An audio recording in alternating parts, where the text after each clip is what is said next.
Good morning विद्यार्थी मित्रांनो, मी Alse sir. आपल्यासाठी आजचा घटक आहे व्यंजक अंदाजीकरण. व्यंजक अंदाजीकरण म्हटल्याबरोबर आपल्याला त्या ठिकाणी असणाऱ्या जे संख्येच्या राशीमध्ये दिलेली जी जवळची संख्या असते ती आपल्याला पूर्ण करावी लागते. आज आपण या व्यंजक अंदाजीकरणावर काही नियमावली या ठिकाणी पाहणार आहोत. अगोदर नियम माहिती असणं या ठिकाणी फार महत्त्वाचं असतं. त्यासाठी आपण या काही दिलेल्या घटक आहे या घटकावर असणाऱ्या पायऱ्या त्या सर्वप्रथम आपण वाचन करून घेऊया. चला तर पाहूया. व्यंजक अंदाजीकरण हे आपला घटक आहे आणि त्याचबरोबर या अंदाजीकरण म्हणजे व्यंजक अंदाजीकरण म्हणजे गणितीय राशींची सर्वात जवळची किंमत काढणे होय. म्हणजे जी आपल्याला राशी दिली आहे त्याच्या जवळची, मग आता आपल्याला त्या संख्येचं स्थान या ठिकाणी लक्षात घ्यावं लागणार आहे. म्हणजे या ठिकाणी एकक स्थानी आहे, दशक स्थानी आहे, शतक स्थानी आहे. या संख्येच्या स्थानानुसार आपल्याला त्या संख्येचं अंदाजीकरण या ठिकाणी परिपूर्ण करावं लागतं. तेव्हा आपल्याला त्या ठिकाणची जवळची संख्या या ठिकाणी मिळत असते. त्यासाठी आपल्याला नियमावली दिली, ती नियमावली आपण प्रथम वाचन करून घेऊ आणि त्यावर आधारित असणारं एक उदाहरण पाहूया आणि आजचा होमवर्क लगेच तुम्हाला ग्रुपवर दिला जाईल. चला तर पाहूया. स्थानाच्या उजवीकडील स्थानाचा अंक 5 किंवा 5 पेक्षा लहान. मग आता आपला 5 किंवा 5 पेक्षा लहान किंवा मोठा आहे का ते पहा. म्हणजे दिलेली जी काही संख्या असेल त्या संख्येचा आपल्याला या ठिकाणी उजवीकडचं स्थान आणि त्याचबरोबर डावीकडचं स्थान हे आपण या ठिकाणी लक्षात घ्यायचे. हा झाला पहिला नियम. आणि त्याचबरोबर मोठा आहे का छोटा आहे हे सुद्धा लक्षात घ्यायचे. नंबर 2 चा नियम सांगतो आपल्याला की जर तो उजवीकडील अंक 5 पेक्षा लहान म्हणजे काय सांगते 5 पेक्षा लहान आणि कोणत्या बाजूचा आहे तर तो उजव्या बाजूचा आहे असेल तर ज्या स्थानाच्या अंदाजित म्हणजे जी की आपल्याला अंदाजित किंमत काढायची आहे ती किंमत काढायची असते त्या स्थानातील अंक जो आहे तोच ठेवावा. म्हणजे आपल्याकडे अंदाजित किंमतीच्या संदर्भात असणारी परिपूर्ण करायची संख्या आहे पूर्ण संख्या तर त्या स्थानातील अंक आपल्याला जो अंक आहे तोच या ठिकाणी ठेवावा लागणार आहे.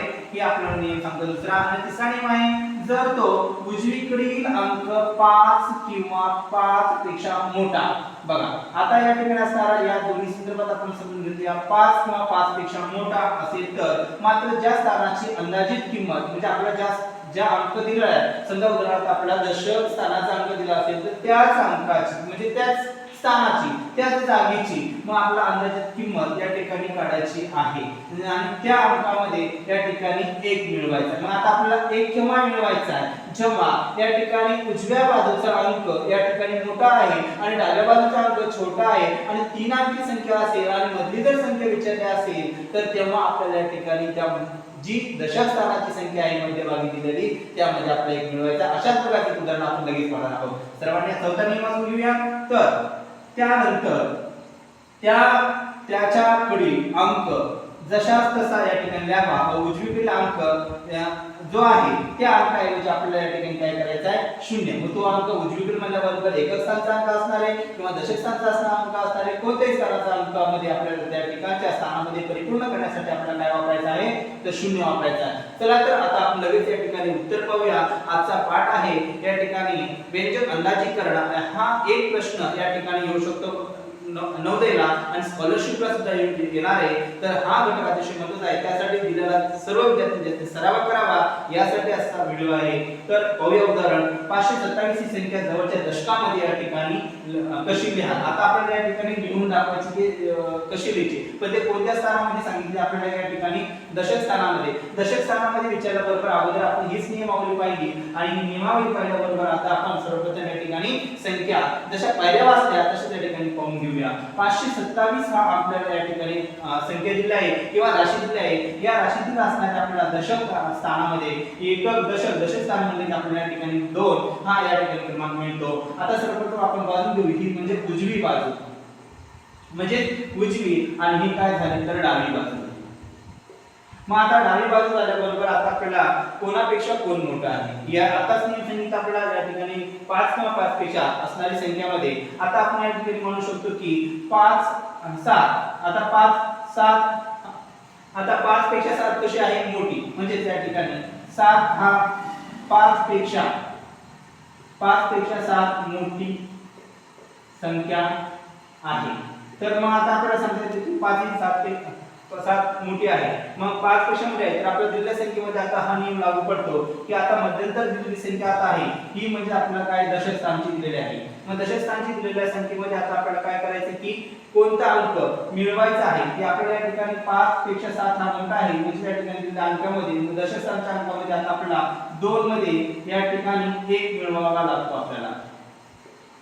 मग आता 2 मध्ये 1 मिळवावा म्हणजे आपल्याला 2 ऐवजी आता आपल्याला काय 2 ऐवजी 1 मिळवला म्हणजे त्या ठिकाणी 3 घ्यावा. बघा 3 घ्यावा.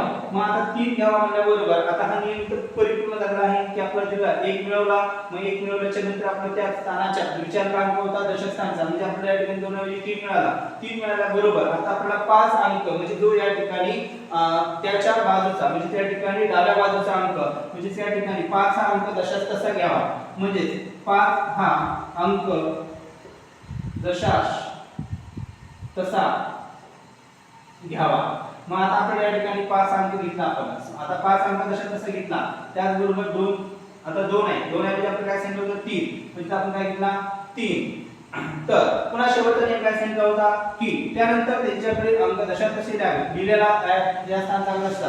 पण आता काय सांगितले की एकक स्थानी अंक हा आहे 7. एकक स्थानी अंक आहे आणि एकक स्थानी अंक 7 असताना त्याऐवजी आपल्याला काय घ्यायला सांगितलं होतं 0.